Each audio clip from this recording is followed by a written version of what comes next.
இப்போ ஏடிஎம்கே டிஎம்கே மாதிரியான ஒரு டாமினேட்டிங் ஃபேக்டராக விஜய் அவர்கள் வருவாரா விரைவில்? 26ல் வர முடியாது. 26ல் தனித்து நின்றால் விஜய் அவருடைய வெற்றிக்கு அவரே உத்தரவாதம் வர முடியாது.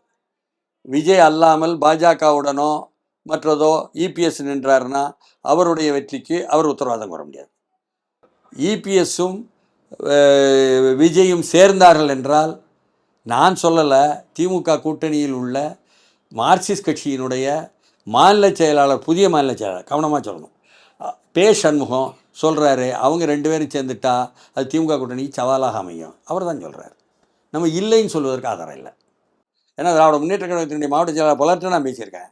எல்லாருமே அப்படித்தானுங்க அமையும் அப்படின்னு சொல்கிறாங்க. இப்படியாக இருக்குது.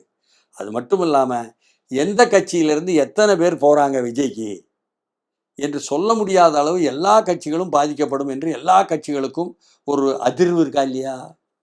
அதிர்வு இருப்பதனால எல்லாரும் குவிஞ்சு போய் ஏதோ ஒரு வகையில் விஜய்கிட்ட தப்பு கண்டுபிடிக்கிறதுக்கு முயற்சி பண்ணுறாங்களா இல்லையா? தப்பும் கண்டுபிடிச்சு பரப்பிடுறாங்களா இல்லையா?